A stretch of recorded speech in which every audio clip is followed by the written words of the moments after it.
come the boss lady, the Kelly Holland Show. Watch out, let's go. Here come the boss lady, the Kelly Holland Show. Let's drop it. Here come the boss lady, the Kelly Holland Show. Come on.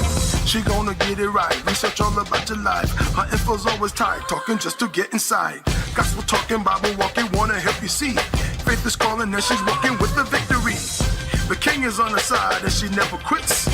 Put you on the show and you reminisce. Creative to the point where she's making hits. Business savvy is a Kelly. Are you getting this? The Kelly Holland Show. I'm liking this. The Kelly Holland Show. Come on, y'all.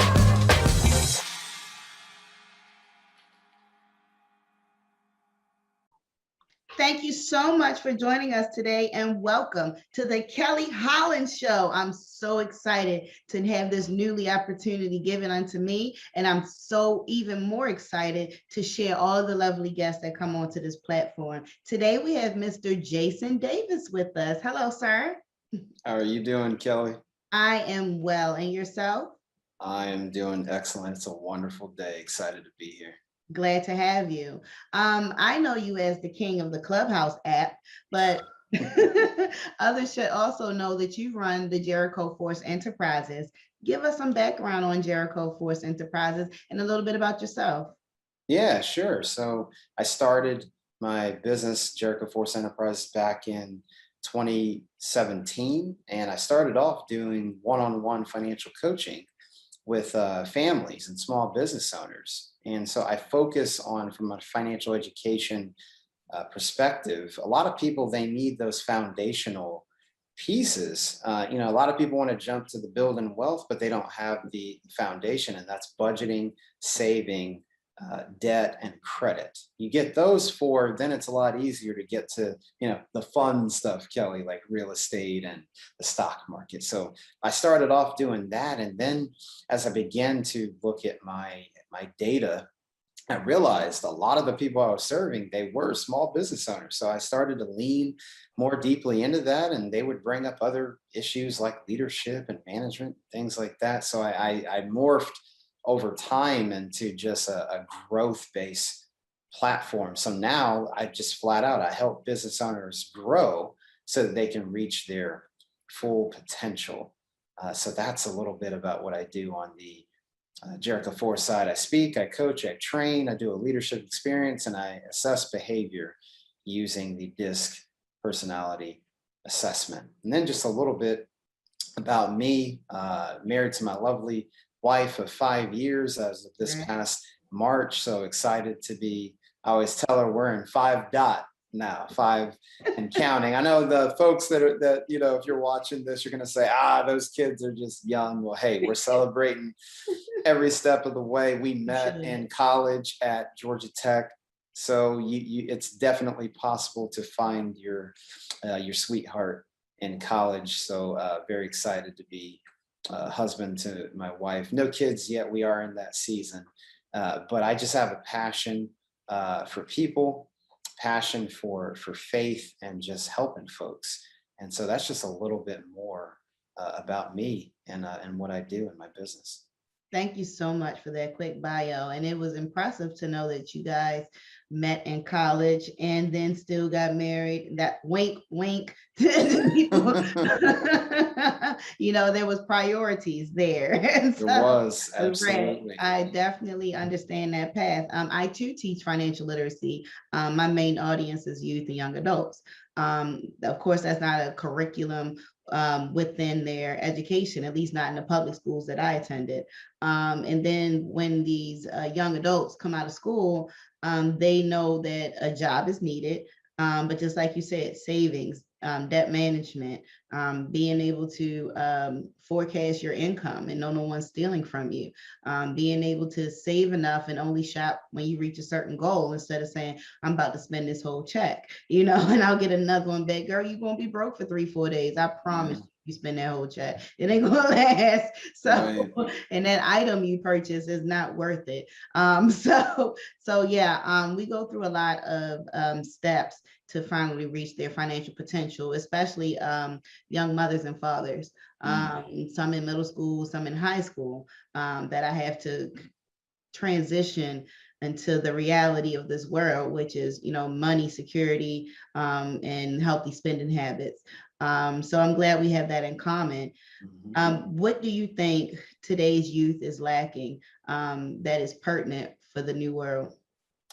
Oof, that is a loaded question, I Kelly. know you can go any way with it though. See how There's lucky so you many. are. I would say, and this is, the generations above them. We're partially to blame for this. I think because we live in an information age. There's Instagram, there's Twitter, Facebook, and TikTok. There's all this info, and I feel like the kids kind of get lost in the middle of all that, and so I feel like it's purpose, right?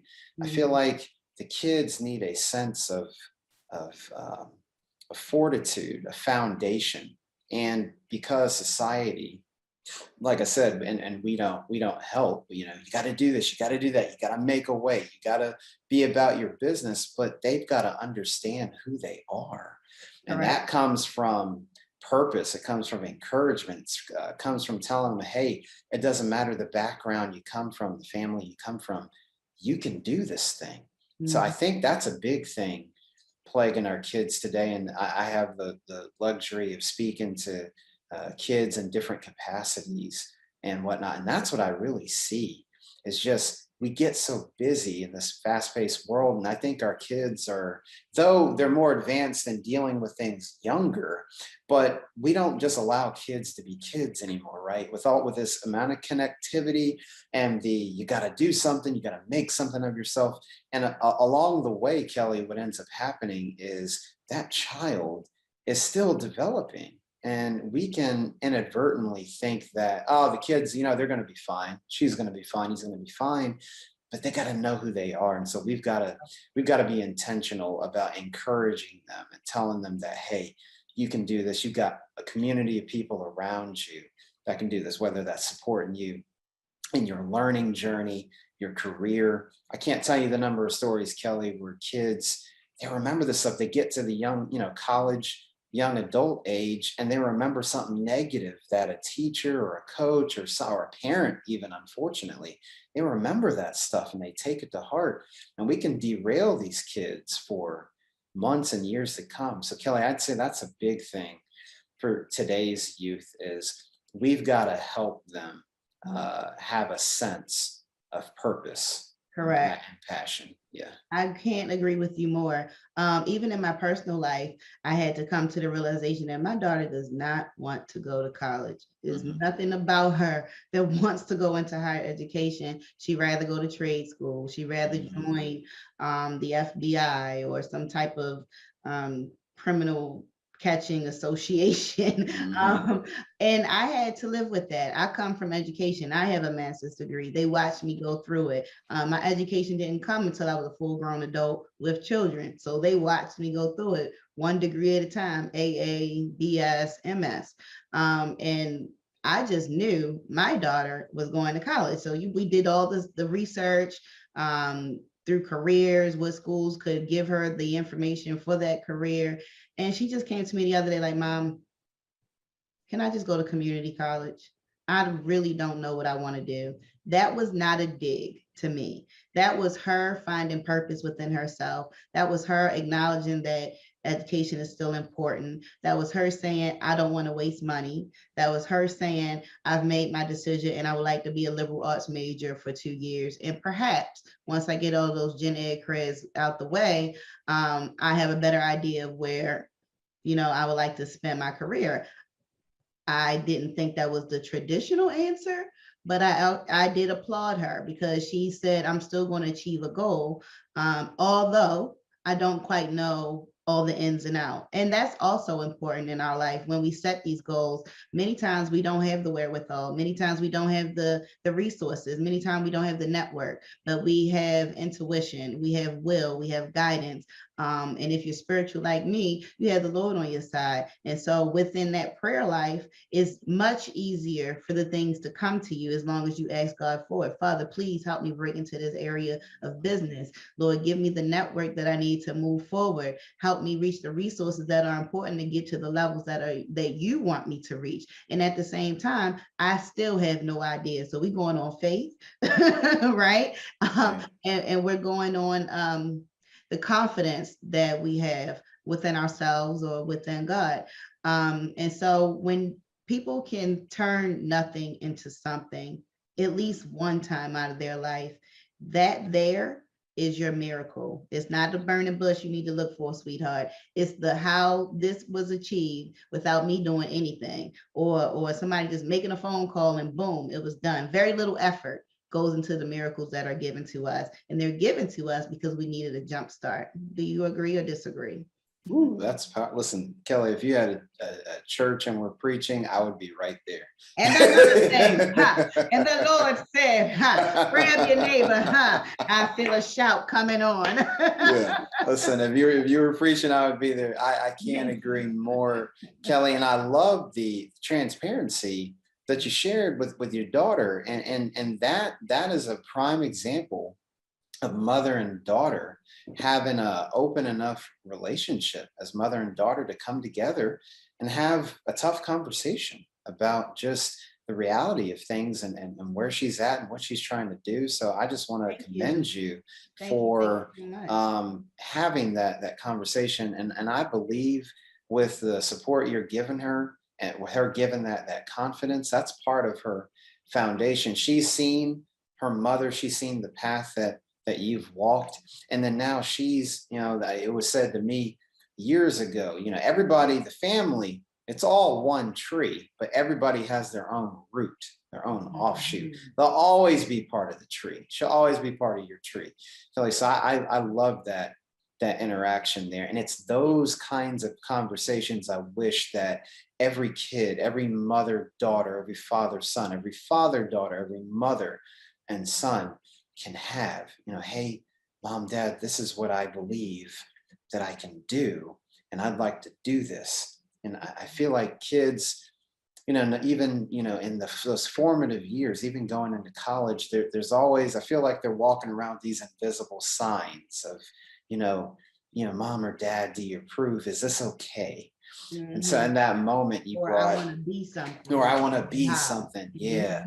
So I absolutely agree. Kelly, you get me excited. I'm gonna tell you. I'm excited. I'll tell you that much. All day, honey, all day. We can do this. And I would love to come on to your show when it's up and running, so we can continue on with the conversation. In my experience, especially in the Black community, we're taught when you're 18, you're moving out, you're on your own, you're an adult. I used to subscribe to that methodology, and now I don't.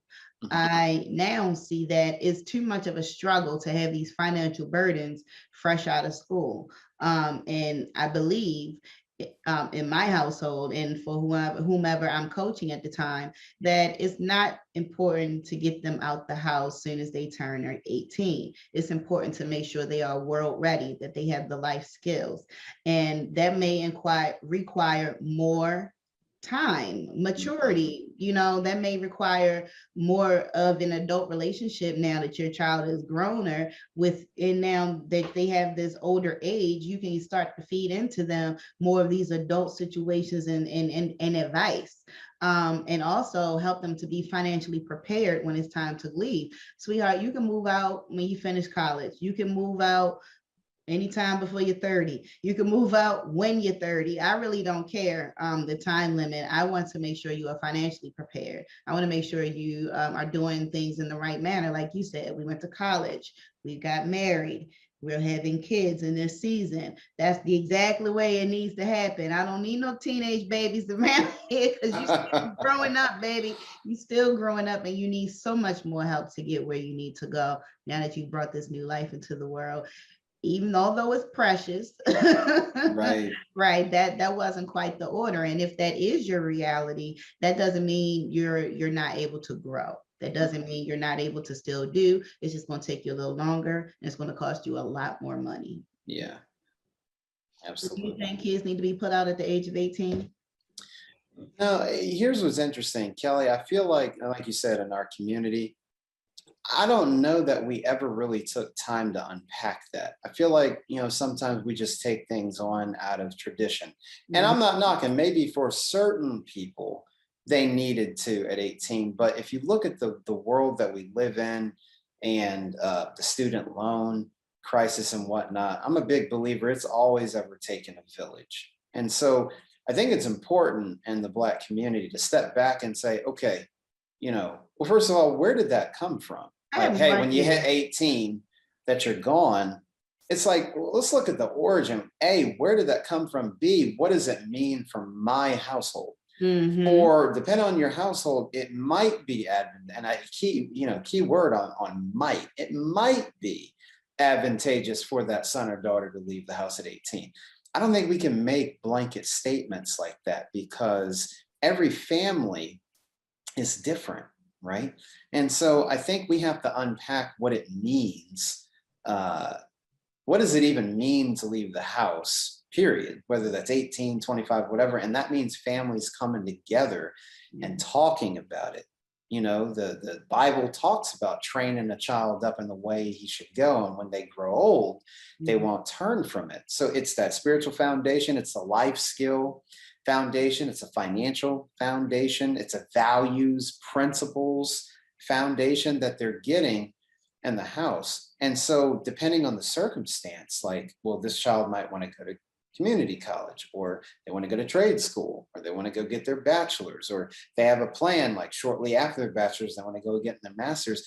I think parents have to talk openly with their kids about it. It's okay to set goals, it's okay to change goals, it's okay to not initially know what you want to do. There are resources, and in talking things out, we can handle it together. So I'm more of the opinion, what's best for the family, not just what the community or what society is saying. And I don't think we can just make that any blanket statement. Oh, well, Black people are supposed to do this. That's that societal cultural pressure. And Kelly, this, we put a lot of pressure on Mhm. ourselves and our community. Let's try to relieve some of that pressure, and let's look at our specific context based on my family, where I live, the city state that I live in, what's going on emotionally, mentally, spiritually, what college is even on the table, what's the career plan for that child, how is the parent situation changing, right, Kelly? Some people, empty nest is a new dispensation for a lot of parents, whether you're a single parent, mom, single parent, dad, or married. It's like, everybody's like, hey, I want empty nest, but it's like, again, what does that look like? We can't just lean off of, well, they say, because they said in a magazine or on TV show or on the radio or on the podcast that empty nest is supposed to look this way. No, I think stepping back, what does it actually look like? The process of children leaving home, It whether just that's looks like summer 18. break. No, just summer break, 'cause that's why I'm laughing. I'm like, mine left yesterday. Right. But they're Yeah. coming back. Yeah. That permanent push, though, that could be detrimental Yeah. to some. It really can. Tell us more, and let's switch subjects a little bit Mhm. about Jericho Force Enterprises.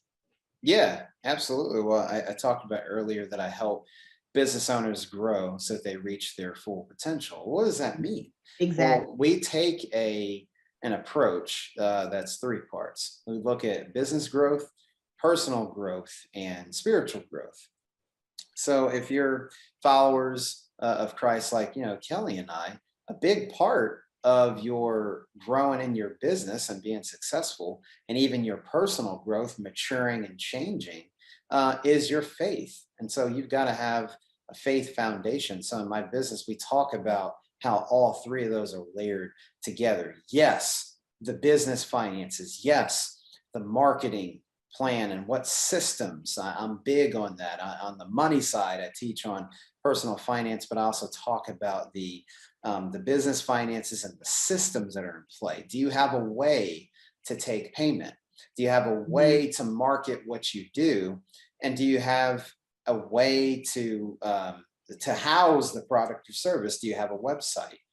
Do you have a warehouse? Whatever that is, those are usually the three things you need to get going. And then there's the personal growth aspect, Kelly. So I do, one of the things I do in mastermind groups was just a peer-to-peer mentoring concept with a small group of people, 6 to 12 folks, because we unpack concepts like personal growth. And so I run masterminds on the 15 invaluable laws of growth, because we must be growing as people. One mistake we make, Kelly, is we just automatically assume that growth is going to happen. No, John Maxwell talks about the law of intentionality, and that means growth doesn't just happen.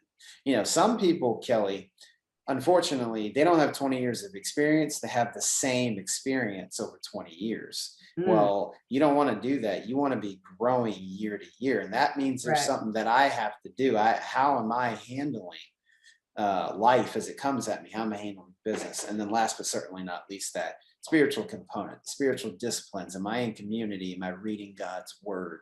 Am I inviting the Lord into my place of work so that both my work and my soul can thrive? So those are the three areas we focus on: business growth, personal growth, spiritual growth. And then we do that again with speaking, the coaching in groups. That's where the masterminds come in, trainings, various trainings that we do. One, I talk about the 5 E's of business engagement. What does it mean to have an engaged business from a faith standpoint and from a business standpoint? They go together. There's no compartmentalization. So we talk about that. And so that's what we focus on with speaking, coaching, training, the leadership experience, and assessing behavior. So Kelly, it's big self-awareness, right? You got to understand, in order to grow yourself, you got to know yourself. Correct. And so all of my clients, I have them take their DISC assessment so they can understand, hey, am I more introverted or am I more extroverted? Am I more task oriented or am I more relational oriented? And we talk about a personal development growth plan. Like, Jason, that's great. I'm a D and that's red. What does that mean? Okay, so here's some things. D meaning dominance. So here as a result of your assessment, here's what we can do. Here's how it'll help you grow personally, and here's how it impacts your business and the people around you.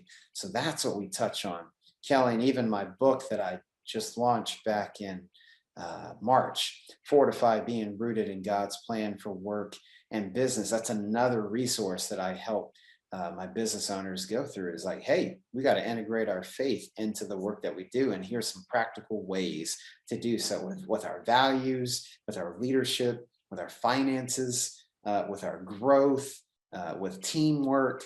I unpack 10 areas of work. So that's a little bit more about Jericho Force Enterprises. You're getting me going today, Kelly. I love it. I love it. I love it. And I like the business model that you set up. Quick question. What is your majority demographic? Absolutely. So Christian business owners that want to live out their faith and the work that they do. And Kelly, just being transparent, that was new for me. Before I wrote the book, I was being obedient. Look, pandemic, we were sheltered in place. A lot of people were doing things, now all of us, we were eating some good food. We were hitting Uber Eats and DoorDash and all that. Well, while I was doing that too, God called me to write a book. And so I went to a conference about 60 days before everybody was really sheltered in place. And I was at a men's conference, and God really spoke to me and said, Jason, this is what I want you to write concerning the business community and how to inject your faith into it. So it was a little bit of a pivot, because in 2017, I was just doing the one-on-one financial coaching, focusing on that budgeting, saving, debt, and credit. But when God tells you to move, look, he says move. So with the writing of the book and then the other programs that I've added, he's really calling me to, hey, if you're a Christian business owner, a kingdom business owner, or a faith-driven entrepreneur, that's who I'm serving. That's beautiful. Yeah. I like you, Jason. I like you too, Kelly. That's beautiful. I love to be around like-minded people. I love to hear their servant leadership. I love to hear the way you give back, and the good Lord has provided you an income from it for you and your family. And that's something out of nothing that I speak of all the time. Or it Yeah. reminds me of Tupac, the Rose from Concrete, like how did that grow? Right. So, Right. right. And so, and just God's faith overall, right? So with our affirmations, with our intentions, things definitely do work out. There is nothing that anybody has thought about long enough that has not come to, whether it been something negative or positive. It seems like we become our thoughts, and we execute one way or another. Would you be able to share with our audience, and I'm sure you are, how they could reach you, how they could get onto your platforms, any and all, and where your book is being sold as well? Absolutely. So my my website, www.jerichoforce.com, like the walls of Jericho. So jerichoforce.com is my business website. You can email me at info@jerichoforce.com. I'm on Instagram at jason.n as in Nancy. So at jason.n.davis. I'm on Instagram. I'm always sharing, content, what God gives me, how to inject your faith into your business. So those are the primary ways you can reach out to me. And then Fortify, my book, Fortify, Being Rooted in God's Plan for Work and Business. You can grab that on Amazon. It's available in paperback and ebook form. And Kelly, because I like you so much, here's just a sneak peek into what I'm planning in the future. I'm working on the audio book. So in the near future, even the audio book version of Fortify will be available. So folks, stay tuned. But until then, paperback and ebook, Fortify, Being Rooted in God's Plan for Work and Business. You can grab that on Amazon right now. Excellent. Excellent. Are you going to narrate it yourself, or are you going to? Oh yeah, Kelly, listen, I felt like you. I said, if I'm going to do this thing, I got to do it right. And so yours truly, I've already been in the studio. I've got about maybe 2 more sessions. So yours truly is going to read it. So if you like this kind of interaction, you're going to hear me for a few hours. So folks, stay tuned. If you like what you're hearing, you can hear me all that you want, and speed me up, slow me down on multiple audiobook platforms here in the near future.